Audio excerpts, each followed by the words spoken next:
Apôtre de la paix, réconciliateur hors pair, c'est l'une des qualités intrinsèques que le Togo, l'Afrique et le monde entier ont connu du président Gnassingbé Eyadema.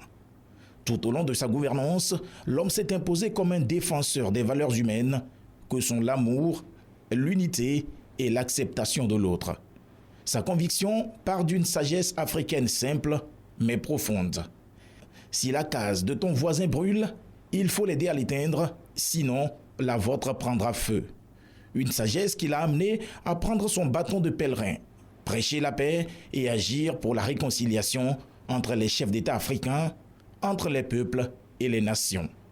Ainsi donc, un an après son arrivée au pouvoir, l'OCAM, Organisation commune africaine et malgache, lui manifeste une confiance fort méritée en lui confiant la mission de réconcilier les deux Congos, divisés par un contentieux aigu au centre duquel se trouve le fleuve Congo.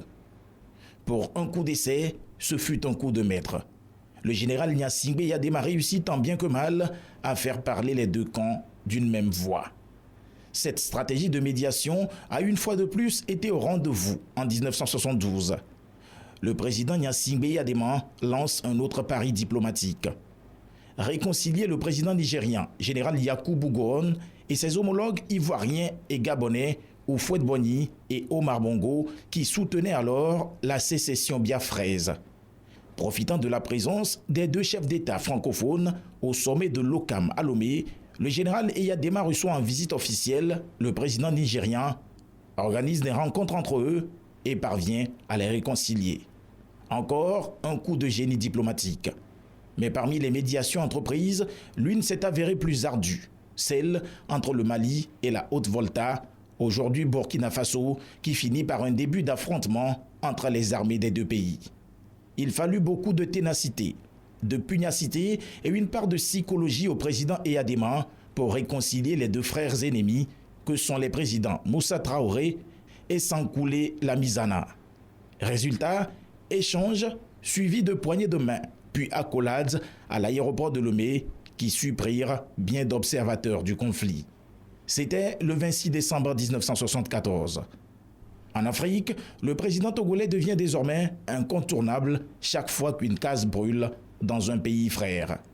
De la réconciliation en Angola entre l'Union nationale pour l'indépendance totale de l'Angola, UNITA, et le Mouvement populaire de libération de l'Angola, MPLA, à la guerre des ondes qui faisait rage entre la Guinée de Sékou Touré, la Côte d'Ivoire d'Houphouët-Boigny et le Sénégal de Léopold Sédar Senghor, en passant par le malentendu entre Omar Bongo du Gabon et Mathieu Kérékou du Bénin, la médiation entre la Libye et l'Égypte, celle qui a opposé Hissène Habré à Gougouni Ouédéi au Tchad et le règlement pacifique du conflit Paul Biya et Sani Abacha, le président togolais a réussi à dissiper ces différends.